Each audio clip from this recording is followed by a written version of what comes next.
ఇప్పుడు ఏమేమి వేసావు? పావు గోధుమ పిండిలో చిటికెడు ఉప్పు వేసి ఒక గ్లాసు వాటర్ పోసి సరిపడినన్ని నీళ్ళతో చపాతీ ముద్దలాగా కలపాలి గట్టిగా.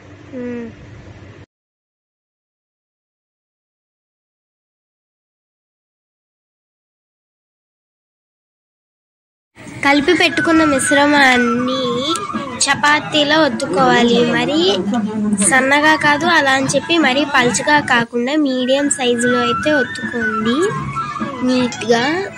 వాటి ఎడ్జెస్ని కూడా ఇప్పుడు వాటి ఎడ్జెస్ని కట్ చేస్తున్నాం. 3 to 4 పీసెస్ని ఒకదాని మీద అయితే ఒకటి పెట్టాలి. ఇప్పుడైతే మేము 4 పీసెస్ పెడుతున్నాం. సైడ్ ఎడ్జెస్ 4 ఒకదాని మీద ఒకటి పెట్టి వాటిని అయితే మెల్ తిప్పుతాను. ఇప్పుడైతే వాటిని తీసుకుని వాటి ఎడ్జెస్ని ఇలా మెల్ తిప్పాలి. మెల్ తిప్పేసి ఒక ప్లేట్లో నీట్గా పెట్టేసుకోండి. ఇంకా మనకి ఇంకా స్క్వేర్ మిగిలింది కదా, వాటిని లైన్స్గా కట్ చేసుకోవాలి. అన్నిటినీ లైన్స్గా కట్ చేసుకుని ఒక్కొక్క దాని మీద 3 to 4 పీసెస్ని పెట్టుకుని వాటిని మెల్లి తిప్పి నీట్గా మెల్ తిప్పుకొని ఒక ప్లేట్లోకి అయితే తీసి పెట్టుకోవాలి. మేము కొన్నిటికి 3 పెడుతున్నాం, కొన్నిటికి 4 అయితే పెడుతున్నాం.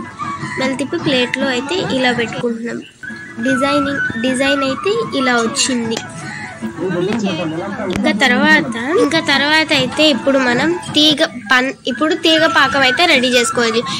వీటిలోకి పందార కానీ బెల్లం కానీ యూజ్ చేయొచ్చు. మేమైతే పందార ఫస్ట్ పాకాన్ని అయితే కొంచెం దగ్గరికి వచ్చేలా మిక్స్ చేసి కలుపుకోవాలి. దాని తర్వాత అందులో యాలకులు వేసి తీగ పాకం వచ్చేలాగా బాగా కలుపుకుంటూ మీడియం ఫ్లేమ్లో కలుపుకోవాలి. లో ఫ్లేమ్లోనే కలుపుకోవాలి. ఇప్పుడు తర్వాత డీప్ ఫ్రై చేసుకోవడానికి అయితే డీప్ ఫ్రై చేసుకోవడానికి ఇంత ఆయిల్ అయితే తీసుకోవాలి. ఆయిల్ హీట్ అయ్యాక ఒక్కొక్కటి మెల్లమెల్లగా వేసుకోవాలి. వాటిని లైట్ గోల్డెన్ బ్రౌన్ కలర్ వచ్చే వరకు మనమైతే డీప్ ఫ్రై అయితే చేయాలి. మధ్యలో అవి దగ్గరికి అతుక్కుంటూ ఉంటాయి. వాటిని ఏదైనా గెరిటతో కానీ దేంతో అయినా ఇలా మధ్య గ్యాప్స్ని విడదీయాలి. ఎందుకంటే అవి అతుక్కుపోతూ ఉంటాయి. అలా అతుక్కుపోకుండా మధ్యలో విడతీస్తూ చూసుకుంటూ ఉండాలి. నీట్గా అవి గోల్డెన్ బ్రౌన్ అయ్యేలాగా. గోల్డెన్ బ్రౌన్ అవ్వగానే మనం ముందుగా తయారు చేసుకున్న తీగ పాకంలో అయితే వేయాలి. వాటిని ముందుగా తయారు చేసుకున్న తీగ పాకంలో వేసి అవి పాకం కొంచెం పీల్చుకోగానే పక్కన ఒక ప్లేట్లో వేసేసుకోండి.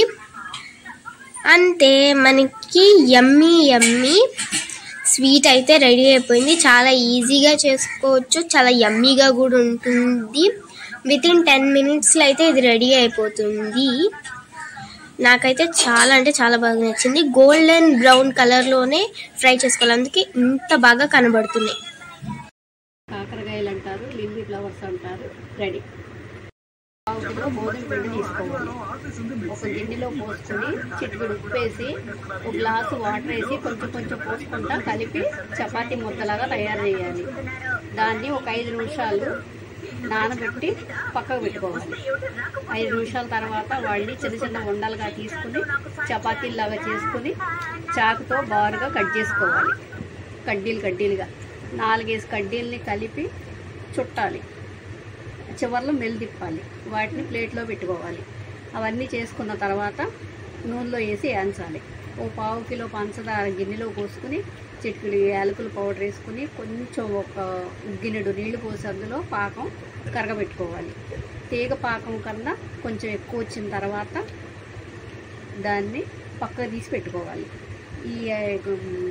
ఈ ఫ్లవర్స్ అన్నిటినీ వేయించుకుని ఆ పాకంలో ముంచి ఒక ప్లేట్లో పెట్టుకోవాలి. అంతే, రెడీ అయిపోతాయి. లిల్లీ పూలు అంటారు, కాకరకాయలు అంటారు. పిల్లలకి ఈజీగా చేసుకునే వంట ఇది. పిల్లలకి తొందరగా స్వీట్ తయారు చేసి పెట్టే వంట. గోధుమ పిండితో చేస్తే బలం. మైదా పిండి కన్నా గోధుమ పిండే వాడుకోవాలి. సోడా ఉప్పు అలాంటిది ఏమి వేయకోకుండా న్యాచురల్గా వంట చేసుకుని పిల్లలకు పెడితే సాయంత్రం పూట స్కూల్ నుంచి రాగానే స్నాక్స్ లాగా తినేస్తారు. అమ్మమ్మ చేతి వంట అమోఘమంట. సో రెసిపీ అయితే చూసారు కదా, ఎలా ఉందో ట్రై చేసి చెప్పండి. బాయ్ మరి, బాయ్.